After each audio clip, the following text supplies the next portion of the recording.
Δεν εννοώ τους τρεις θεσμούς στους οποίους ανήκει η Ελλάδα. Στο Διεθνές Νομισματικό Ταμείο, στο οποίο ανήκουμε από τον Bretton Woods, στην Ευρωπαϊκή Κεντρική Τράπεζα, που είναι η κεντρική μας τράπεζα.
Ποιος είναι ο στόχος.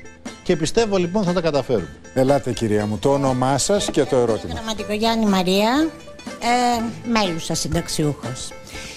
Κύριε Πρωθυπουργέ, άκουσα προηγουμένως που είπατε ότι θα ματώσετε κι εσείς όπως ματώνει ο ελληνικός λαός και ότι θέλετε να πρωτοτυπήσετε. Χάρηκα πάρα πολύ που το άκουσα αυτό, γιατί εδώ είναι η ευκαιρία σας για να πρωτοτυπήσετε.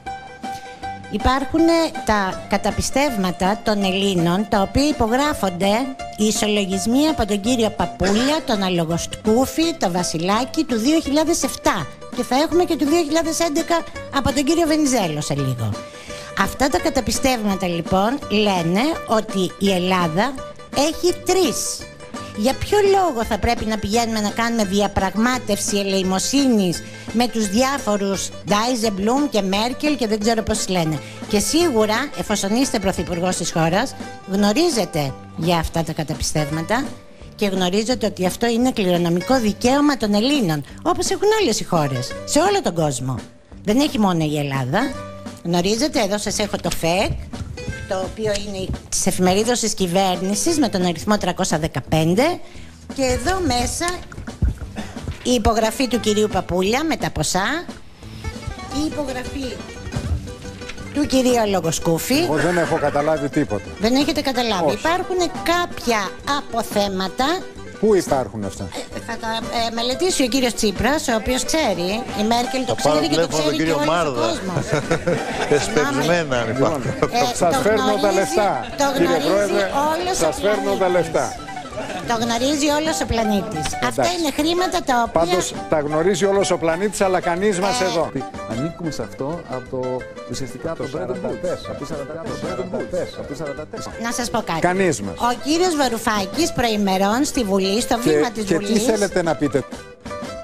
Δεν εννοώ τους τρεις θεσμούς στους οποίους ανήκει η Ελλάδα. Στο Διεθνές Νομισματικό Ταμείο, στο οποίο ανήκουμε από τον Bretton Woods, στην Ευρωπαϊκή Κεντρική Τράπεζα, που είναι η κεντρική μας τράπεζα. Τώρα ότι έχουμε 3 και καθόμαστε και μας δέρνουνε. Ακριβώς, όχι πώς, τώρα. από πού προκύπτει από αυτό? εκεί προκύπτει, που έχω δώσει τα στοιχεία. Ο κύριος Βαρουφάκης ανέφερε στο βήμα της Βουλής ότι στο Bretton Woods είχε γίνει συμφωνία το 1945 από πάρα πολλά κράτη κατεστραμμένα μετά το Δεύτερο Παγκόσμιο Πόλεμο, που έβαλε το κάθε κράτος ένα ποσό, που αυτά τα χρήματα... Αυτά δεν είναι του ΣΟΡΑ, είναι άλλα. Όχι, δεν μιλάω για να τα προσθέσουμε δηλαδή στου ΣΟΡΑ. Δεν μιλάω για τον κύριο. Μα όταν έχουμε υπογραφές του Παπούλια και του Αλογοσκούφη... Μα τι υπογράφει ο Παπούλιας? Ο κύριος Τσίπρας και ο Παπούλιας που ήταν πρόεδρος Δημοκρατίας δεν ήξερε ότι υπάρχουν τα 3. Μα πώς δεν τα ξέρει? Και γιατί δεν τα χρησιμοποιούν? Γιατί δεν τα χρησιμοποιούν? Γιατί η Ελλάδα είναι χώρα προς πώληση. Γι' αυτό. Και το ξέρετε πολύ καλά. Όχι, δεν το ξέρω. Δεν το ξέρω. Ελάτε. Είναι σαφές. Ελάτε. Θα πάρετε όταν τα μελετήσει ο Πρωθυπουργός, θα δεσμευτεί να δει αν υπάρχουν αυτά τα 3. Απλά να σας πω ότι αυτό που μου δώσατε είναι ένα φεκ του 1945. Κοιτάξτε, και αν υπάρχουν αυτά τα 3, να σταματήσετε τη διαπραγμάτευση αμέσως και να δανείσουμε και λίγα στις υπόλοιπες χώρες της Ευρώπης. Ελάτε παρακαλώ. Κυρία, δεν έχετε το λόγο. Παρακαλώ θερμά. Δεν είναι σωστό για τους συμπολίτες σας που θέλουν να ρωτήσουν. Μα δεν το ήξερε το θέμα και το είπε ο κύριος Πρόεδρος, γι' αυτό του δώσαμε τα χαρτιά, για να δει αν υπάρχουν αυτά τα 3, να βρει τα χρήματα και να δει τι θα κάνει. Ελάτε. Δεσμεύομαι εγώ σε εσάς, αν έχει οποιαδήποτε σημασία το χαρτί που δώσατε, να έχετε την απάντησή σας. Όμως και αν δεν έχει καμία σημασία, πάλι θα το πω. Σας ενημερώνω και γι' αυτό. Ελάτε. Λέγομαι Γιώργος Παπαθανάσιος.